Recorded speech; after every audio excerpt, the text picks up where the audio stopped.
Welcome to this presentation for Kilted Ancestors. Kilted Ancestors is a private Facebook group set up as a meeting place for those with Scottish ancestry. Regardless if you research your own family history or not, preserving the stories handed down by your parents or grandparents is so important.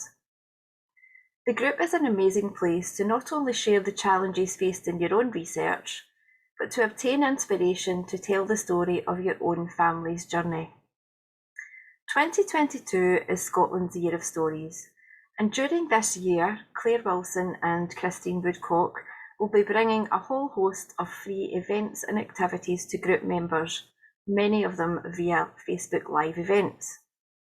You can join the group by searching Kilted Ancestors on Facebook, or if you would like to subscribe to the newsletter, visit www.treehousegenealogy.co.uk/Kilted Ancestors.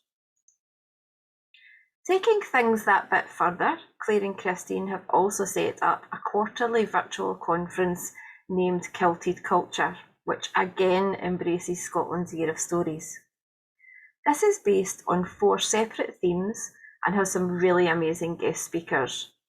You can book 1, 2, 3, or all of the events, and if you book all 4, you will obtain a free bonus event which will show you how to pull your own family story together. You can view details of the speakers and topics and book now via Christine's website at www.genealogyvic.com. And let's move on with today's speaker.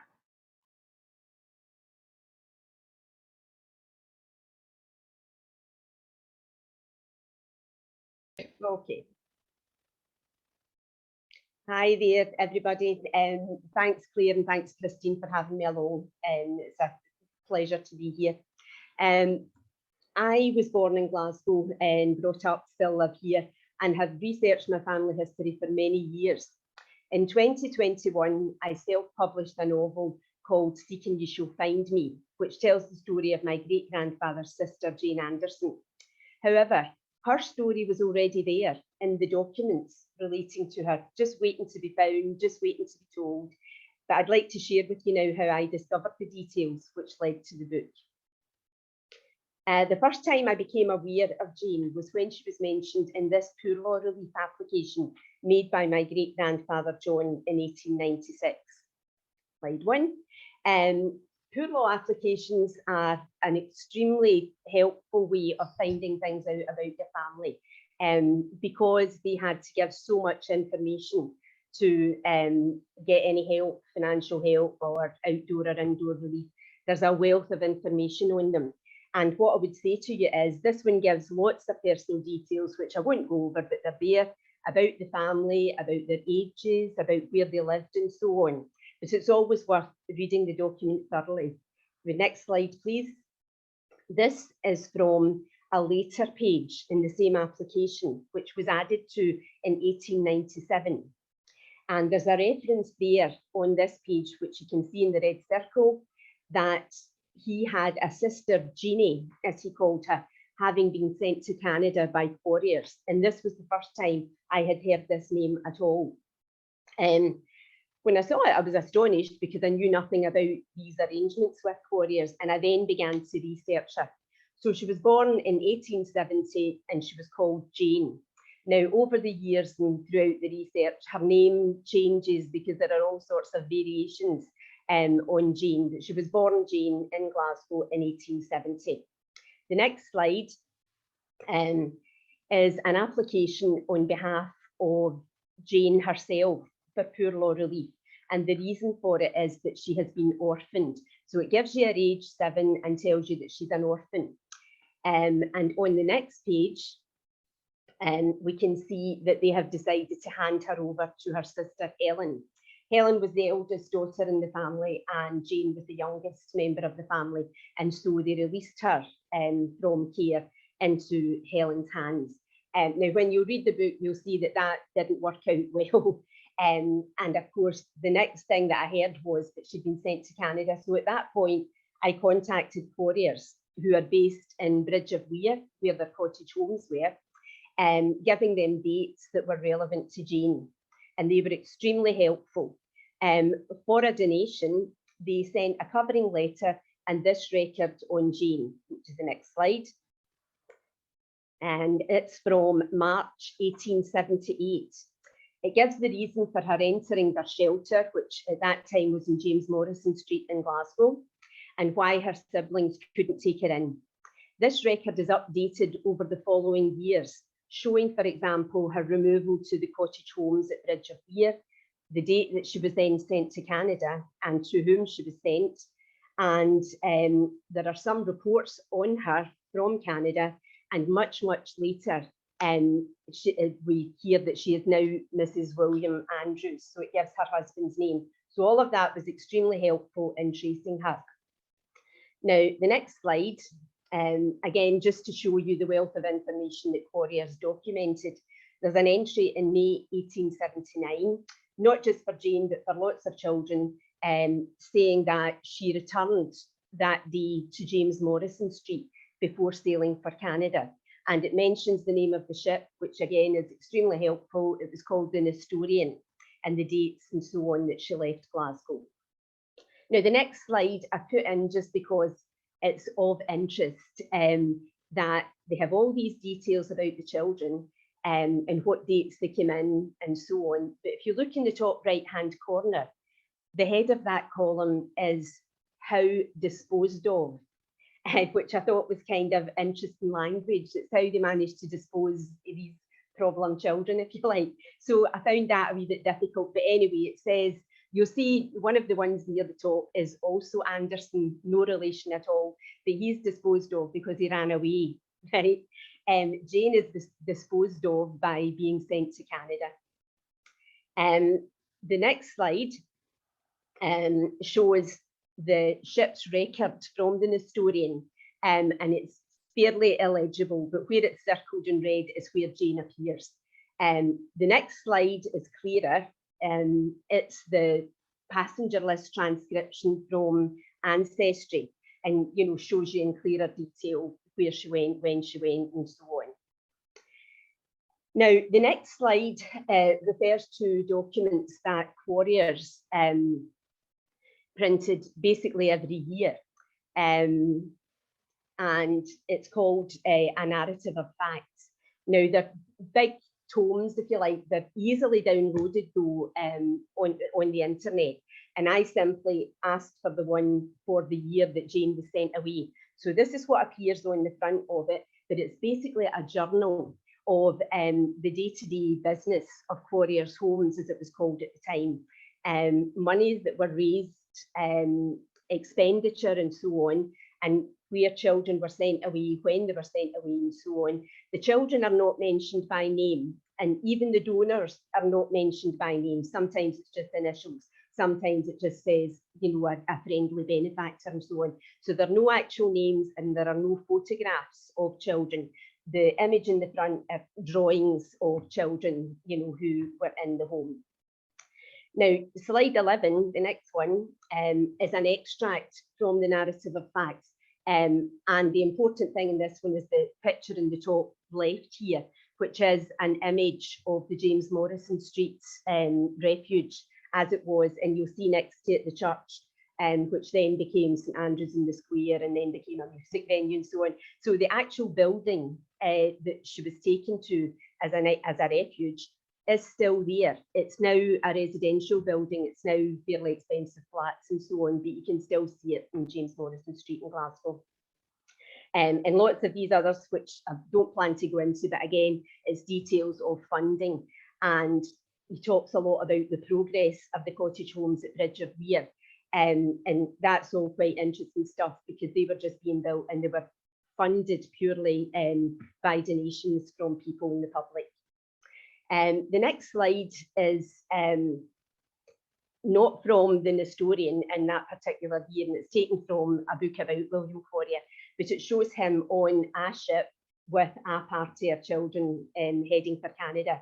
Now, he did this on a regular basis. He actually went with the children or his wife, and later his daughters did it as well. So this is a photograph of one party that he was taking to Canada.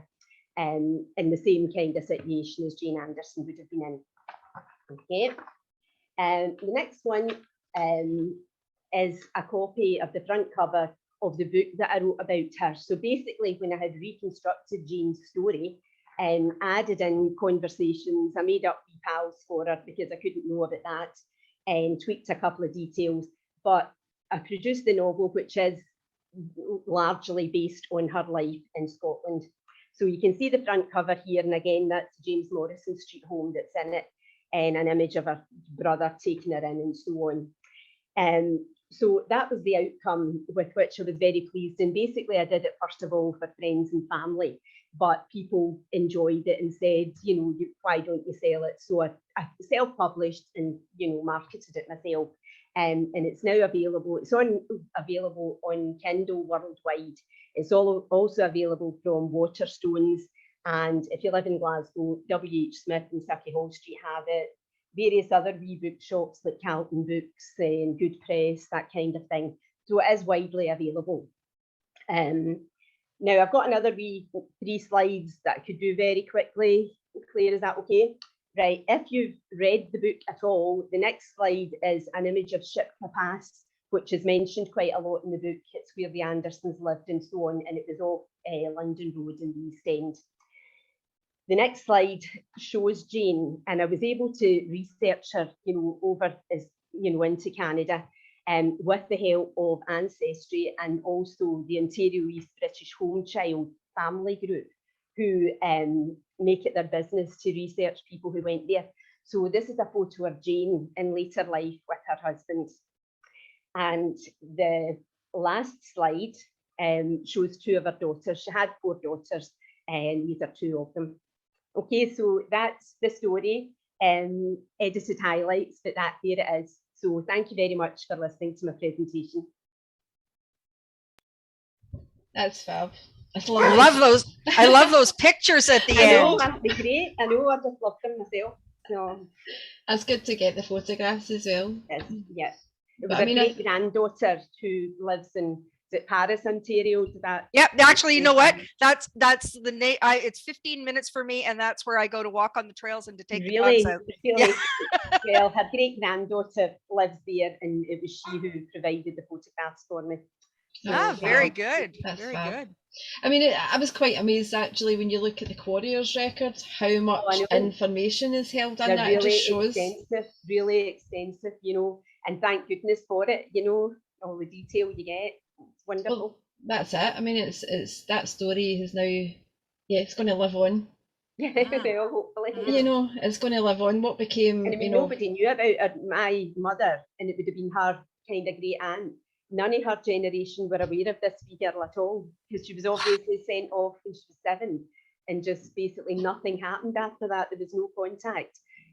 Although some of the records say things like, you know, she sends a message to Mrs. Quarrier and she hopes her brother's doing all right. As far as I'm aware, these messages weren't actually passed on to family, but they were recorded, you know. yeah. And it was from one of these messages that I got the title for the book as well. So, but they appear in the book, they're listed at the back of the book, so people can read those as well. Oh, it's fab. You know, it's fabulous because now future generations will know about her. Yes. Thanks to you sharing the story, right? Which is fabulous.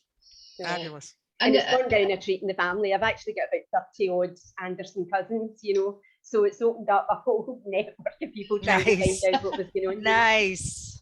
So well, that's it. You know, somebody actually researching then potentially will come across your book and say, wait a minute, you know, this tells the whole story of some of my family, which is great. So, I mean, it gives us, I think it gives everyone a bit of inspiration about, you know, if you find an interesting story, you know, how you can just turn it into a novel. And as I say, they're all there. I mean, the story's there. You just need to tease it out from the documents. Absolutely. Yeah, absolutely. And everybody has one of those stories, right? I mean, just imagine finding a child that nobody knew about. I know. And now, you know, now you've got her story. I mean, that's, it gives me goosebumps. It's, I know. Incredible. Yeah. And I think, I mean, the whole story about home children is something that, you know, Christine and I we've done webinars for before. Really mixed feelings about it, because people in Canada and so on who have bought the book had said to me, you know, my grandfather was a home child and my grandmother, and they were saying, you know, wasn't it great that they were kind of saved from their kind of poor background, and they look on it as a very positive thing. But presumably their grandparents had a good experience where they were sent away, and as we know, they didn't all have that experience. Some of them had awful experiences. I've got real mixed feelings about it. Yes, I can see how she ended up doing well. She raised a family, they did well and so on. But it was the complete separation from her siblings. Although she and her was culture, orphan, and her culture, her siblings, everything that she had known. And as soon as she went there, all of that stopped. Yeah, you know, I know, so I've got real mixed feelings about it, you know. You know, we had our local member of parliament here. He lobbied to have a day. Yes. Right. So we have British Home Child Day. Jim Brownell. Is that the one? No, Phil McColeman. Yeah, Phil okay. McColeman. Right. So I think Jim Brownell did it at the provincial level. Phil McColeman did it at the national level. So it's September 28th. And, you know, there were people who were talking about the bad experiences, you know, that some kids were abused. You know, even those who weren't physically or emotionally abused, they were slave labor. I mean, they worked their back. 8 years old. My husband had 4 of his great uncles that were relinquished, and one of them had a double hernia because he started farm chores at the age of 8. I know. You know. Anyway, I was talking to Phil about that and said, you know, how come there's not more on that? And he said, because honestly, he said the number of home children that I have spoken to did not have that experience. No. Which I guess is good that they, they at least had a positive outcome. But, you know, the shame of not knowing who you are and having to have been taken away from your family and Well, what struck me was when I eventually traced her to Canada and traced her, you know, what had happened to her after that. She actually stayed on that farm until she was about 22. And for every census return during that time, she was listed as Jane Anderson, a domestic servant.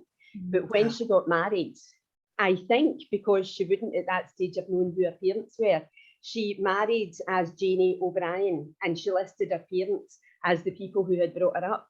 But they had never adopted her.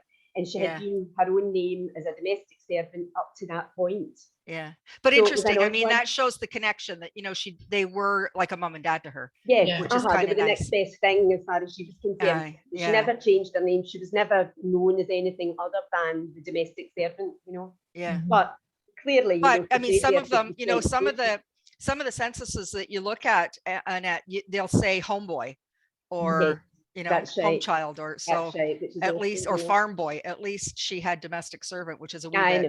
I know. You know, I mean, not by much, but yeah. Well, thank you very much for coming in and telling us about your research, and good luck with your book. Thank you very much indeed. Annette is a member of the Kilted Ancestors group, so I will put her details into the Facebook Live comments. And we'll also put some links of where people can buy your book, and feel free to reach out to Annette if you've got any questions about this kind of research. And obviously Christine as well, because Christine's in Canada and knows a bit about the Canadian side of and the records. So feel free to reach out to them as well. Thank you very much, Annette. Thanks, Annette. That was great. Bye, everybody. Thank you.